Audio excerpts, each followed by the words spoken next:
31절 말씀 제가 먼저 읽겠습니다. 하나님께서 바울의 손을 빌어서 비상한 기적들을 행하셨다. 심지어 사람들이 바울이 몸에 지니고 있는 손수건이나 두르고 있는 앞치마를 그에게서 가져다가 앓는 사람 위에 얹기만 해도 병이 물러가고 악한 귀신이 쫓겨나갔다. 그런데 귀신 축출가로 행세하며 떠돌아다니는 몇몇 유대 사람조차도 바울이 전파하는 예수를 힘입어서 내가 너희에게 명령한다 하고 말하면서 악기 들린 사람들에게 주 예수의 이름을 이용하여 귀신을 내쫓으려고 시도하였다. 스게와라는 유대인 제사장의 7 아들도 이런 일을 하였는데 귀신이 그들에게 나는 예수도 알고 바울도 알지만 당신들은 도대체 누구요? 하고 말하였다. 그리고서 악귀 들린 사람이 그들에게 달려들어 그들을 짓눌러 이기니 그들은 몸에 상처를 입고서 벗은 몸으로 그 집에서 도망하였다. 이 일이 에베소에 사는 모든 유대 사람과 그리스 사람에게 알려지니 그들은 모두 두려워하고 주 예수의 이름을 찬양하였다. 그리고 신도가 된 많은 사람이 와서 자기들이 한 일을 자백하고 공개하였다. 또 마술을 부리던 많은 사람이 그들의 책을 모아서 모든 사람 앞에서 불살랐다. 책값을 계산하여 보니 은돈 5만 잎에 맞먹었다. 이렇게 하여 주님의 말씀이 능력 있게 퍼져나가고 점점 힘을 떨쳤다. 아멘, 아멘. 네, 주님의 말씀이 능력 있게 퍼져나가고 점점 힘을 떨쳤다. 이렇게 말씀하고 있습니다. 그래서 오늘의 말씀의 제목을 하나님의 능력은 믿음을 통해서 기적들로 일어난다. 이렇게 말씀의 제목을 정해 보았습니다. 정말 그렇죠? 네, 하나님의 능력은 아무리 크고 그 역사가 강하다 하더라도 믿음이 없으면 나타나지가 않습니다. 우리가 믿을 때에 그것을 선포하는 사람이 믿음으로 선포하고 그것을 받는 사람이 믿음으로 받을 때에 그 역사가 기적처럼 일어나게 되는 줄로 믿습니다. 우리가 이제 계속해서 감사 캠페인을 하고 있습니다. 감사는 곧 믿음이다. 이런 주제로 계속 감사 캠페인을 하고 있는데 우리 주변에 있는 모든 것들 중에는 당연한 것이 하나도 없습니다. 당연하게 그렇게 있어야 되는 것은 아무것도 없습니다. 모든 것이 다 감사의 제목인 줄로 믿습니다. 그래서 믿음은 감사와 비례한다 이렇게 말하고 있습니다.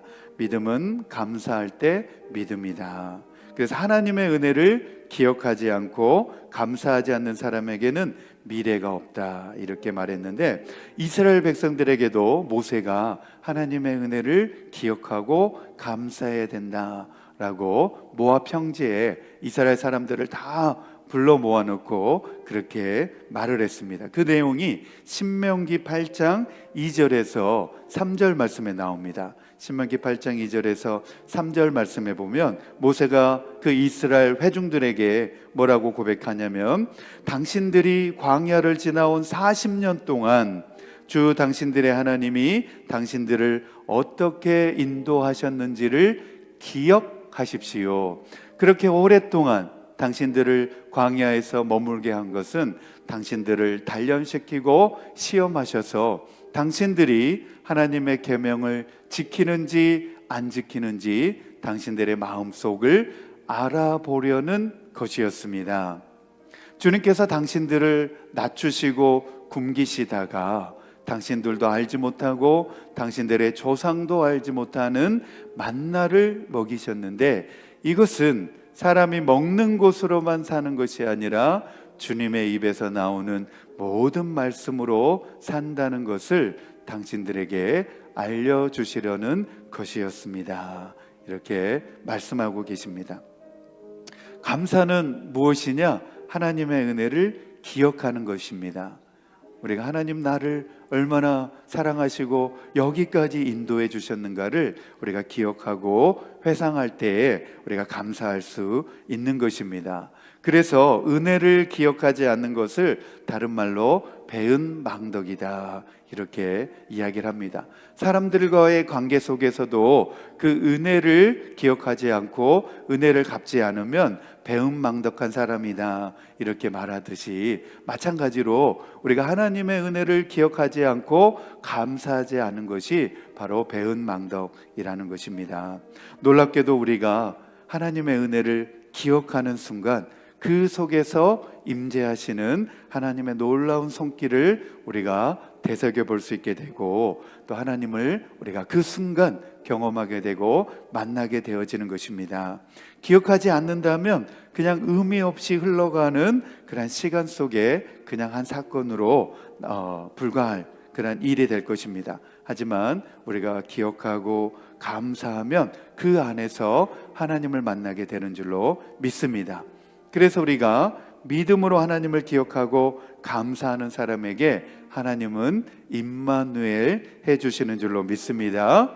네, 하나님의 뜻에 감사하는 것, 이것이 바로 온전한 믿음의 결론이다 라고 하는 사실입니다. 때로는 우리 마음 가운데 불만족스럽고 불평의 마음이 찾아올 때가 있습니다. 그럼에도 불구하고 우리는 감사합니다 고백할 수 있는 저와 여러분이 되기를 축복합니다. 네, 그럼에도 불구하고 주님 감사합니다, 이렇게 우리가 감사의 고백을 할 때 우리 마음속에 감사가 넘쳐나게 되는 줄로 믿습니다. 우리는 감사로 충만하게 되는 줄로 믿습니다.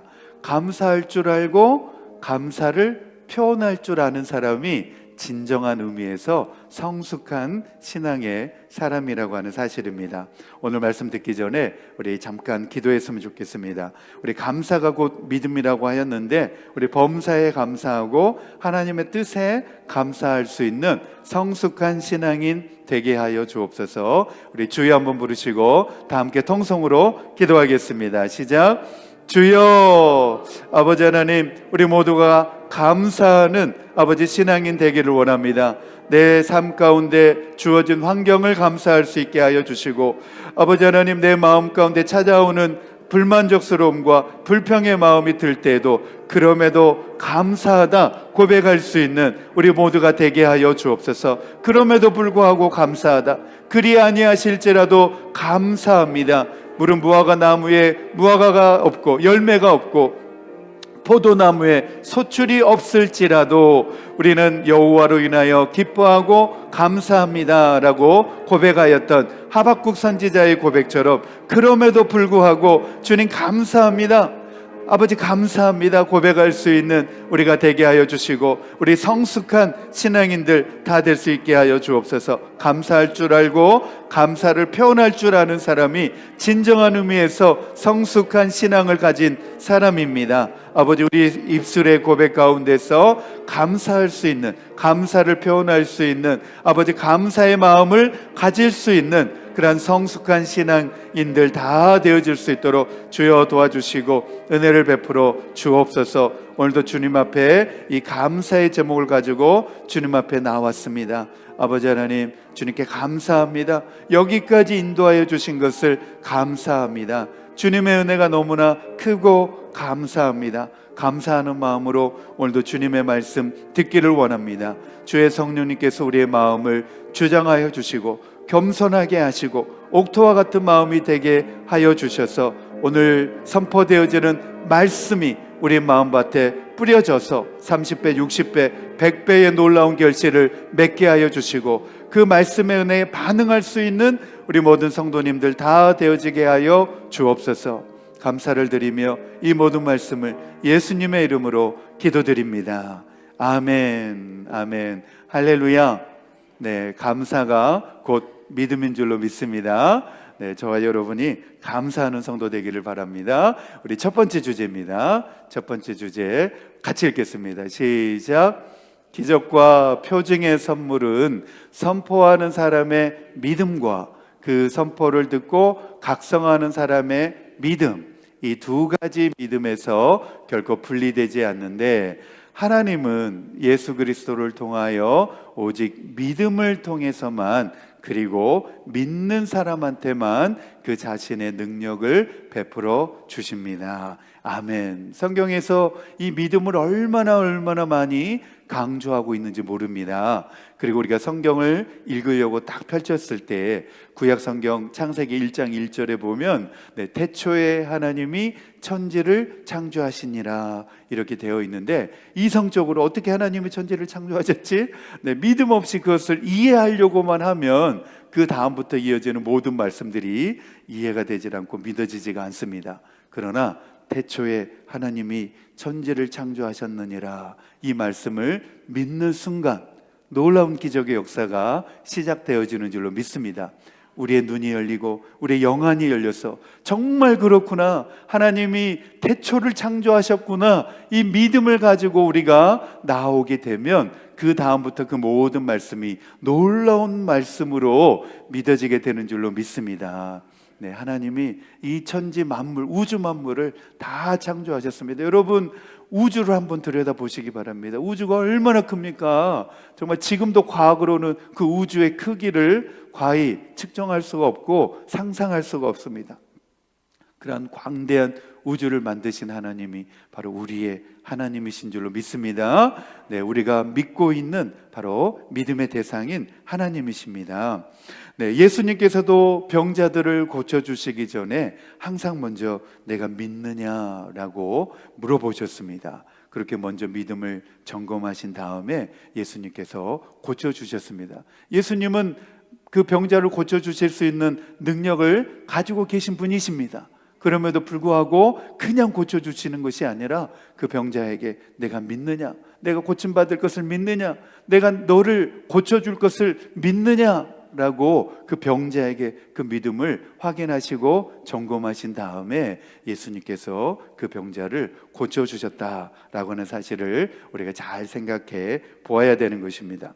하나님은 바울을 통하여서 기적을 일으키기 시작하셨는데, 그 기적들은 제자들조차도 익숙하지 않은 굉장히 아주 비범한 것이었고 비상한 것이었고 특별한 것이었다, 이렇게 생각해 볼 수가 있습니다. 예를 들어서 바울의 몸에서 손수건이나 그리고 바울이 두르고 있는 앞치마를 가져다가 대기만 하면 병든 사람이 고침을 받고 악한 귀신이 쫓겨나갔다, 이렇게 말씀하고 있습니다. 저는 이 말씀을 읽으면서 왜 사람들이 바울을 데려다가 그렇게 고치지 않고 바울의 손수건을 가져다가 그렇게 했을까 굉장히 궁금하더라고요. 바울이 입고 있는 앞치마를 가져다가 왜 이렇게 덮었을까, 그 장면이 너무나 궁금하더라고요. 왜 그렇게 했을까? 그냥 바울을 데려다가 이렇게 안수하고 기도하게 하지 왜 그의 손수건을 가져다가 그렇게 됐을까? 그러나요, 그렇게 했음에도 불구하고 이 얼마나 놀라운 역사가 일어나고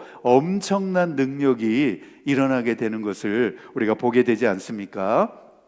그래서 학자들 사이에도 많은 의문과 논쟁들이 있었습니다. 이러한 일들이 정말 실제로 정말로 일어났는가, 그러한 의문을 가지고 제기하기도 하고, 또 바울의 손수건이나 앞치마에 어떤 신비한 능력이 있는가 라고 하는 의문을 제기하기도 하였지만, 주석가들은 성경의 본문에 언급한 묘사대로 그대로 받아들이는 것이 좋을 듯하다, 이렇게 해설을 달아놓았습니다. 아무리 인간이 이성적으로 이 사실을, 이 사건을 이해하려고 해도 도무지 이해가 되지 않는다는 거예요.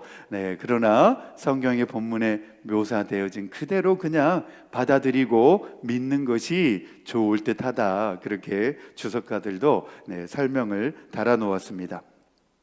바울은 이 마술가들과 이 미신의 본거지라고 할 수 있는 이 에베소에 와서 이제 선교 활동을 하고 사역을 하게 되었는데, 한마디로 우리 한국적인 정서로 생각을 해보면 정말 무당들이 넘쳐나는, 한국도 그런 지역이 있죠. 무당들은 한 곳에 모여서 점을 치는지 모르겠습니다.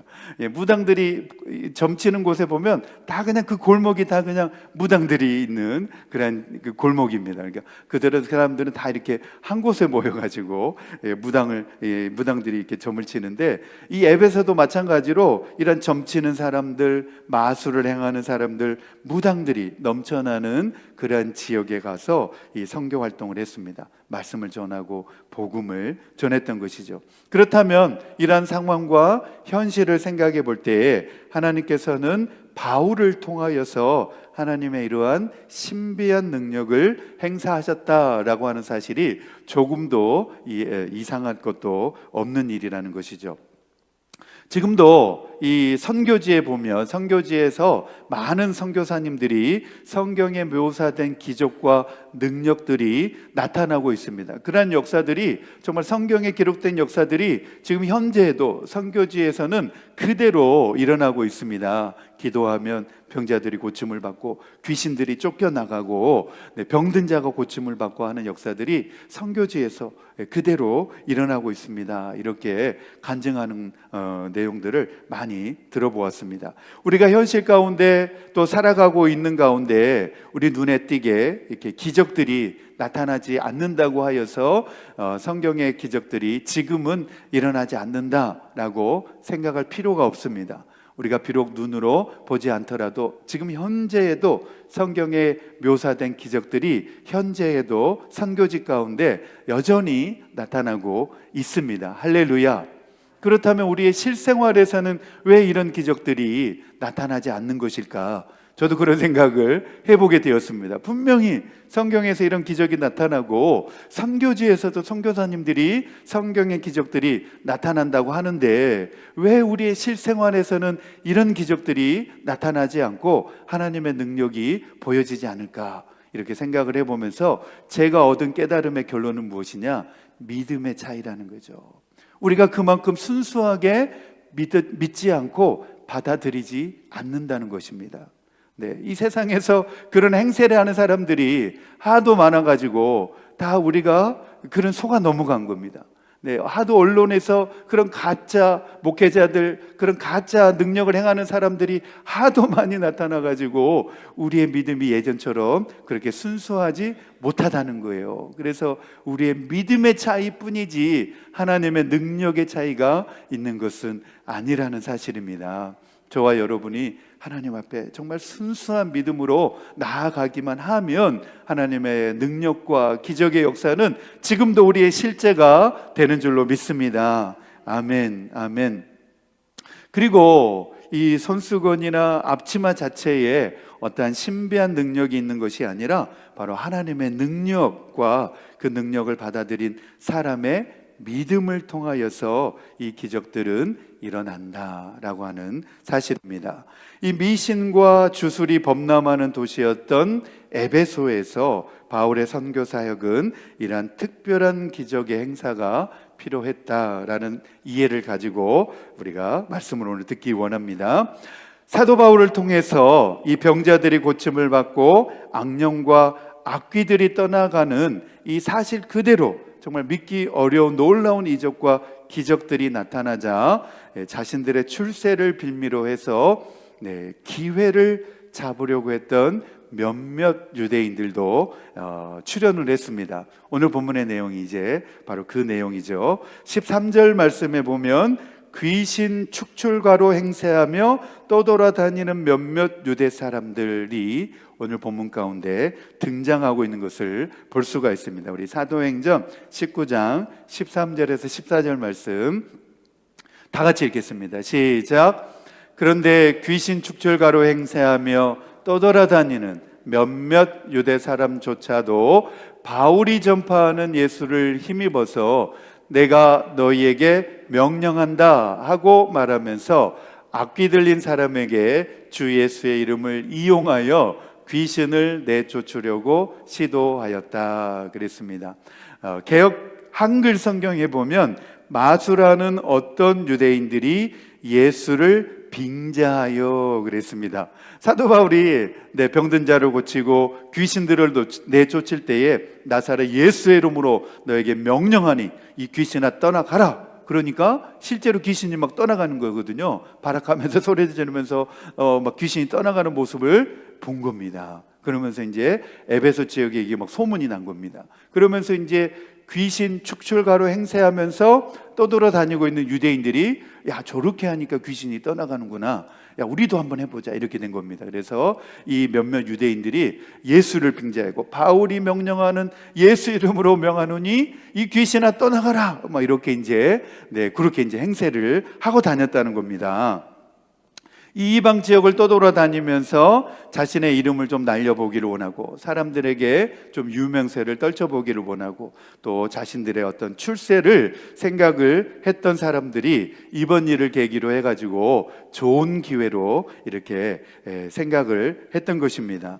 자기를 드러내고 싶은 유명세, 또 명예욕, 이 모두 다 세상 사람들이 추구하는 가치입니다. 세상 사람들이 추구하는 가치이지 우리 구원받은 성도들, 기독교인들이 추구하는 가치는 아니라는 것입니다. 우리가 유명해지고 싶고 출세하고 싶고 세상 명예를 쌓고 싶은 것은 기독교인들이 추구할 가치는 아니라는 것입니다. 우리 차인표와 신혜라 부부를 보더라도 얼마나 그들이 겸손하게, 정말 독실한 신앙을 가지고 겸손하게 그렇게 신앙생활을 하고 있는지 모릅니다. 언제 우리 기회 되면 한번 모셔가지고 우리 간증 집회도 하면 좋겠습니다. 우리 찬양 가사에도 보면 우리 성경민 목사님이 지은 작사 작곡한 찬양에 보면 충만이라고 하는 찬양이 있는데 그 가사 가운데 보면 이렇게 나옵니다. 무명이어도 공허하지 않은 것은 예수 안에 난 만족함이라. 가난하여도 부족하지 않는 것은 예수 안에 오직 나는 부요함이라. 할렐루야. 시간이 없어서 제가 불러드리지는 못하지만 무명이어도, 나 유명하지 않아도 공허하지 않은 것은, 정말 여러분 공허하지 않습니까? 여러분 유명하지 않다고 해서 여러분 공허하지 않으시죠? 다 우리 아멘 소리가 기어 들어가는 거 보니까 다 유명하고 싶어지는 것 같은데 저는 별로 유명해지는 거 원하지 않습니다. 저 아내한테도 나는 별로 유명하고 싶지 않아 이런데 우리 무명이어도, 우리 공허하지 않는 것은 바로 예수 안에 우리가 다 만족하기 때문에 그런 줄 믿습니다. 여러분, 예수님 가졌으면 다 우리 인생 성공한 거 아닙니까? 우리 예수님 우리 영접하였으면, 예수님 가지고 있으면 저와 여러분이 다 성공한 사람인 줄로 믿습니다. 아무리 세상에서 성공하고 유명해도 예수님 없으면 그 인생이 얼마나 불쌍한 인생인지 모릅니다. 엘비스 프레슬리, 정말 세상의 부와 명예, 유명세 다 가졌지만 예수님 없이 불행하게 자신의 생애를 자살로 마감하는 것 우리 보지 않습니까?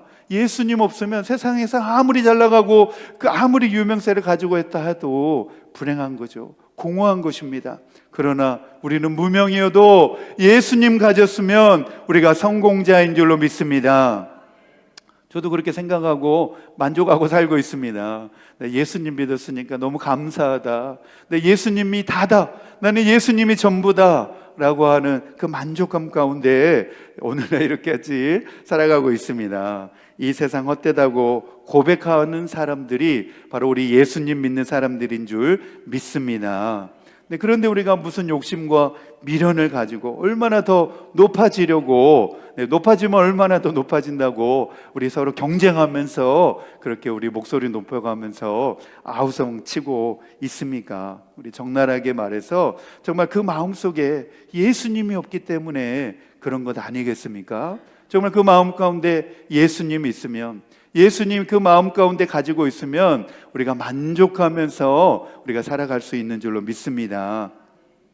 오늘 본문 말씀 가운데서도 보면 바울이 예수님의 이름으로 기적과 능력을 행하는 것을 목격한 이 유대인 주술살들이 어떻게 하면 자기들도 이렇게 좀 바울처럼 알려지고 유명세를 좀 타고 우리도 좀 막 이렇게 행세하면서 좀 출세를 해볼까 해가지고 바울이 행하고 있는 그 모습 그대로 좀 자기들도 예수의 이름으로 주술에 좀 이용해 보려고 했다는 것입니다. 실제로 이 파리의 마술 그 문서에 보면 무당들이 예수의 이름을 사용한 신뢰들이 거기에 이렇게 기록이 되어져 있습니다. 뭐라고 기록이 되어져 있냐면, 내가 히브리인들의 하나님 예수의 이름으로 내게 엄히 명하노니, 이렇게 되어 있습니다. 이 얼마나 우스운 코미디입니까? 그렇죠?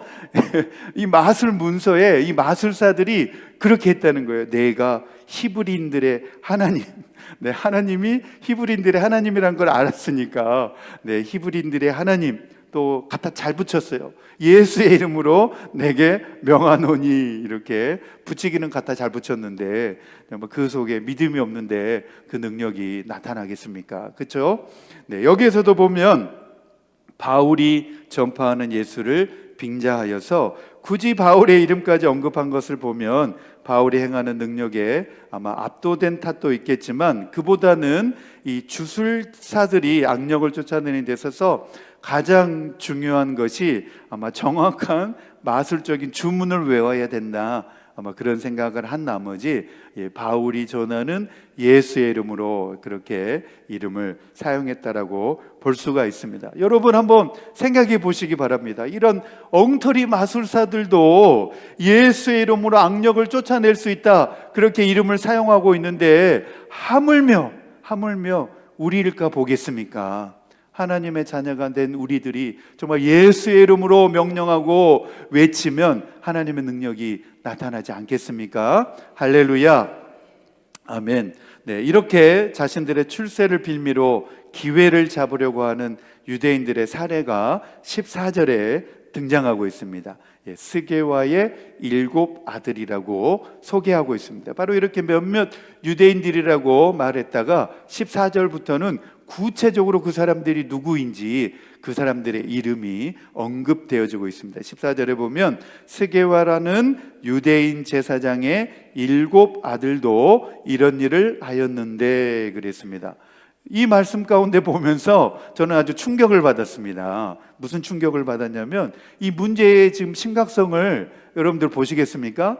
몇몇 마술사들인데 그들이 누구였느냐? 스게와라는 유대인 제사장의 7 아들, 이렇게 나와 있습니다. 이런 일을 한 사람들이 누구였느냐? 유대인 제사장 가문의 사람들이었다는 겁니다. 이 문제의 심각성을 좀 느껴지십니까? 네, 이런 마술 그리고 이런 행세를 한 사람들이 누구였느냐? 바로 유대인 가운데서도 제사장 가문의 사람들이 이런 일을 하고 있었다라는 것입니다. 헬라어 본문과 영어 번역 성경에 보면 스게와가 대제사장이었다, 이렇게 언급되어지고 있는데, 이 대제사장이 왜 예루살렘을 떠나가지고 이방 지역인 에베소 지역까지 왔는가라고 하는 이 궁금증을 불러일으키고 있습니다. 아마도 이들은 예루살렘 대제사장 가문에 속한 사람들이었을 것이다 라고 하는 추론과, 두 번째로는 어떤 이들이 자신들이 대제사장 가문에 속해 있다는 것을 빙자해가지고 어떤 자기들의 수입과 영업을 하려고 했던 사람들일 것이다. 이 두 가지 추론을 하고 있는데 여러분들은 어느 쪽 같습니까? 후자 같죠? 네, 제가 볼 때도 후자 같습니다. 이 사람들이 우리가 대제사장 가문이야, 몇몇 유대인들이니까 그래도 자기들의 어떤 권위를 좀 가지려면 좀 그래도 권위 있는 사람, 또 가문을 좀 빌려다가 사용하는 것이 아무래도 사람들을 현혹하는 데 도움이 됩니다. 내가 이 정도 높은 사람이야 과시하기 위해서는 좀 그래도 좀 그럴듯한 그런 가문을 좀 이렇게 이용을 해야 그래도 좀 먹히지 않겠습니까? 그래서 많은 주석학자들은 바로 이 후자 쪽에 생각하고 있습니다. 이 사람들이 대제사장의 가문을 빙자하고 있다면 그들은 대제사장의 권위와 명성을 빌어가지고 자신들의 야심을 채우고자 하는 교묘한 술책을 부리고 있었던 사람들이다, 이렇게 말하고 있습니다. 여러분, 성도 여러분, 바로 이러한 일에 절대로 우리가 속아 넘어가지도 말고 속지도 말아야 합니다. 오늘날에도 이러한 일들이 비일비재합니다. 오늘날에도 목사의 이런 직함을 행사해 가지고 많은 사람들이 이 속임수를 행사하는 사람들이 너무나 많이 있습니다. 그리고 자신들의 잘못된 야심을 가지고 자기의 권위와 또 명성을 높이고자 하는 사람들을 여러분들 오늘날에도 잘 분별하시고 조심하시기를 바랍니다. 정말 그 속에 예수님이 있는 사람들은 자신을 주장하려고 하는 사람들이 아닙니다. 자신을 주장하고 자신을 내세우려고 하는 자세가 아니라 돕고 섬기는 자세이고, 베드로전서 5장 3절 말씀에 보니까 양무리의 본이 되라 이렇게 말씀하고 있습니다. 누구든지 주장하는 자세를 취하지 말고 양무리의 본이 되라 이렇게 베드로 사도는 권면하고 있습니다. 우리 모두가 다 모범이 되는 신앙인 다 되어지기를 축복합니다. 그런데 이 유대인들의 문헌에 보면 이 스게와라고 하는 이 대제사장의 이름은 나타나 있지 않습니다. 유대인 대제사장 그 목록의 이름을 쭉 살펴보니까 스게와라고 하는 대제사장의 이름은 등장하지 않습니다. 그러니까 이 사람은 제사장이 아니었던 것입니다. 유대인의 대제사장의 이 직함을 빌려가지고 마치 자기가 제사장인 것처럼 행세를 한 사람이었다는 사실을 이 유대인의 문헌에서 밝혀냈습니다. 그래서 이 스게와라고 하는 사람은 유대인 제사장이 아니라는 사실을 우리가 알 수 있습니다. 그런데 이 사도행전을 기록한 누가가 이 사도행전 가운데서 아마도 이 누가가 그들이 제사장이라고 하는 사실을 모를 바가 없었는데, 그럼에도 불구하고 이렇게 제사장이라고 왜 기록을 해 놓았을까? 그렇게 생각을 해보면 아마도 이 표현 그대로 누가가 저술하고 기록을 해 놓은 것은 아마 그들이 이 대제사장 가문을 빙자하고 있는 인물들이다 라고 하는 사실을 강조하기 위해서 그냥 그대로 기록을 해 놓았다라고 생각을 할 수 있습니다.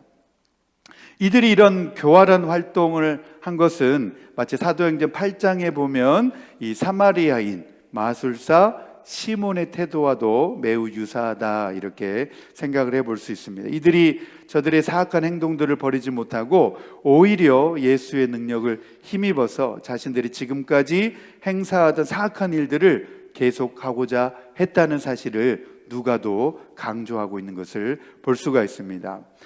그런데 오늘 말씀해 보면 재미있는 내용이 이제 결말로 나오게 되죠. 유대인 스게와와 제사장 가문의 7 아들들의 정체는 결국 누구를 통해서 밝혀지게 되느냐? 바로 자신들이 내쫓고자 했던 그 귀신들, 악령들에 의하여서 결국에는 들통이 나고 밝혀지게 되는 것을 볼 수 있습니다. 우리 사도행전 19장 14절에서 16절 말씀입니다. 14절에서 16절 같이 읽겠습니다. 시작. 스게와라는 유대인 제사장의 7 아들도 이런 일을 하였는데 귀신이 그들에게 나는 예수도 알고 바울도 알지만 당신들은 도대체 누구요? 하고 말하였다. 그리고서 악기 들린 사람이 그들에게 달려들어 그들을 짓눌러 이기니 그들은 몸에 상처를 입고서 벗은 몸으로 그 집에서 도망하였다 그랬습니다. 귀신은 귀신같이 알죠, 그렇죠? 귀신은 귀신같이 알아맞춥니다. 나는 예수도 알고 바울도 알지만 당신들은 도대체 누구냐? 이렇게 악령이, 귀신이 귀신같이 그렇게 말했습니다. 보통 악령이나 귀신들은 사람들과는 달리 하나님의 사람인지 아닌지를 알아본 다음에, 그리고 그들의 믿음과 능력들이 얼마나 되는지 파악을 합니다. 귀신들도 자신이 그 사람을 이길 수 있나 없나 파악을 합니다. 주여 사탄의 왕관을 벗었나이다 라고 하는 그 책이 있는데, 그 책을 제가 한번 다 읽어보니까 전직 무당이었습니다. 정말 무당 중에도 굉장히 우두머리 되는 무당이고, 뭐 청와대 정치인들 막 그 사람들 다 이렇게 사주팔자를 점쳐주는 일을 하는 사람이 어느 날 예수님을 만난 거예요. 그리고서 어느 그 자기가 만나는 신들 중에 정말 강력한 신, 예수의 신을 만났다 이렇게 고백하고 있습니다. 그러면서 그 사람이 정말 예수의 영에 사로잡혀 가지고 이제 무당에 무속 신앙을 다 벗어버리고 이제 목사님이 되셔가지고 그 책을 쓰셨는데 주여 사탄의 왕관을 벗었나이다. 그 책이 이제 있습니다. 그래서 그 책에 보면 무당들의 세계에 대해서 아주 속속들이 잘 이렇게 밝혀주고 있는데, 이제 무당들이 신내림을 받으려고 뭐 어디 무슨 산, 뭐 무슨 팔각산 뭐 이런데 뭐 영험하다는 그 산에 올라가서 무당들도 기도한다고 합니다. 신내림을 받으려고. 근데 이제 이 신내림을 받은 사람들이 딱 만나게 되면 자신들이 얼마나 강력한 신을 받았는지 서로 겨루기 위해서 작두 위에서 대결한다고 한답니다. 그래서 그 작두 위에서 대결하다가 더 약한 사람이 작두에 그만 죽임을 당한다고 합니다. 그러니까 귀신들도 서로 어느 귀신이 더 센가 경합하고 경쟁합니다. 그래서 이 귀신이 저 사람이 하나님 믿는 사람인가, 그리고 저 사람의 믿음이 얼마나인가, 대단한가, 능력은 얼마나 대단한가, 이렇게 먼저 파악을 한다는 것이죠. 그래서 귀신들도 귀신같이 먼저 이렇게 알아봅니다. 저 사람이 교회를 다닌다고 하는데 날라리 신자인가, 진짜 믿는 신자인가, 이렇게 귀신도 귀신같이 이렇게 쭉 투시로 봅니다. 그래서 진짜 그 마음에 예수님이 있는지 없는지 보고, 그 사람의 능력이 있는지, 정말 경건한 사람인지, 하나님의 능력은 있는지 이렇게 다 본다는 것이죠. 실제로 저는 이제 이 청소년 때 기도원에 이렇게 이제 종종 가는데, 기도원에 올라가 보면 귀신 내쫓는 이 축기 사역을 종종 봅니다. 기도원에는 귀신 들린 사람들이 종종 올라오는데, 뭐 귀신 내쫓는 사역들을 이제 기도원에서 많이 하죠. 한 번은 이제 목사님하고 장로님들하고 또 교회 이렇게 성도님들, 집사님들이 이제 귀신 들린 여자가 있어가지고 그 귀신을 내쫓겠다고 이제 간 겁니다. 그래가지고 이제 가서 이제 막 기도하고 귀신을 내쫓으려고 하는데, 그 귀신이 그 중에 이제 온 집사님이 이제 있어가지고 그 집사님을 보면서 막 웃더랍니다. 야, 너도 교회 다닌다고 하면서 근데 술 마시면서 너 여자 문제도 있는데 너 나를 쫓아낼 수 있겠냐? 막 이러면서 귀신이 막 비웃더랍니다. 그래가지고 그 집사님의 얼굴이 그냥 빨개져가지고 그 자리를 얼른 떠났다고 그럽니다. 귀신이 그냥 본 거예요. 야, 너도 교회 다닌다고 하면서 근데 여자 문제도 있고 술 문제도 있는데 너 나를 쫓아낼 수 있겠느냐? 이렇게 귀신이 비웃었다는 거예요. 여러분, 우리 예수 믿어도 정말 진실되게 잘 믿읍시다. 그래서 이제 그 다음부터는 귀신 내쫓을 때에 목사님이 그랬다는 거예요. 보혈 찬송 많이 부르고, 그리고 회개기도 충분히 하고 하나님 앞에 죄 용서한 거 우리 받고, 그 다음에 이렇게 귀신을 내쫓는 그런 일을 행했다라고 하는 이야기를 제가 들었습니다. 귀신들이 스게와의 아들들에게 너희는 누구냐라고 이렇게 물은 것은, 그 스게와의 아들들이 바로 예수의 이름을 빙자하고 있음을 이 귀신이 먼저 알고서 말하고 있다는 사실을 말하고 있습니다. 자, 예수를 믿는 믿음도 전혀 없이 또 사악한 그런 동기에서, 불순한 동기에서 예수의 이름을 사용하는 자들에게 오히려 사단의 세력은 반대로 징벌의 도구가 될 수 있다는 사실을 바로 이 사건을 통해서 우리가 볼 수 있게 됩니다. 오늘 말씀에 이제 결론을 맺겠습니다. 우리 첫 번째 같이 읽겠습니다. 시작. 하나님의 능력은 그 능력을 받아들인 그 사람의 믿음을 통해서 일어나고 기적들이 나타납니다. 아멘. 여러분, 우리 이 사실을 잘 알아야 되는데, 믿음이 능력인 줄로 믿습니다. 믿음이 능력입니다. 우리가 예수님의 이름을 알고 있고 또 그 사실을 선포하더라도 우리 속에 믿음이 없으면, 진실된 믿음이 없으면 아무리 예수의 이름을 사용한다 하더라도 능력이 일어나지가 않습니다. 그러나 우리가 진실되게 정말 믿음으로 나아가기만 하면, 우리가 성경이 지식이 많이 없다 하더라도 믿음의 기적은, 믿음의 능력은 나타나게 되는 줄로 믿습니다. 두 번째입니다. 시작. 대사장의 가문을 빙자하여 잘못된 야심을 채우고자 하였던 스게와의 유대인들처럼 자기의 권위와 명성을 높이고자 하는 사람들을 조심하시고 경계해야 합니다. 아멘. 정말 그 속에 예수님이 있는 사람들은 자기를 주장하는 사람은 아니라고 했습니다. 네, 약물이의 본이 되라, 모범이 되는 그런 사람입니다. 자, 실천을 위한 적용입니다. 첫 번째 같이 읽겠습니다. 시작. 하나님은 예수 그리스도를 통하여 오직 믿음을 통해서만, 그리고 예수님을 믿는 사람한테만 자신의 능력을 베풀어 주신다는 사실을 기억하고 내 속에 나의 믿음과 고백과 믿음을 가지고 반응하겠습니다. 아멘. 두 번째입니다. 시작. 예수를 믿는 믿음은 뒷전이고 자기의 권위와 명성만을 높이기 위해 잘못된 야심과 사악한 동기에서 예수의 이름을 사용하려는 자들에게서 멀어지고 바른 믿음을 회복하겠습니다.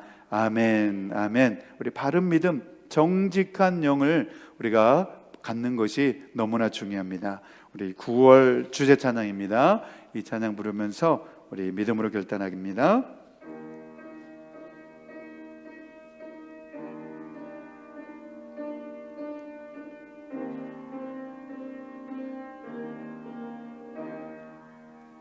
예수 안에 소망 있네, 내 빛과 힘 나의 노래, 환난 중에 도우시는 주 나의 견고한 반석, 크신 사랑 크신 평화 두려움에서 날 건지네, 내 위로자 내 모든 것 주 사랑 안에서 완전하신 하나님이, 온전하신 하나님이 우리와 같이 되셨네. 주 사랑과 그 공의로 세상을 구원하셨네. 십자가에 주 달리사 그 진노를 거두셨네. 내 모든 죄 담당하신 주 은혜 안에 살리라.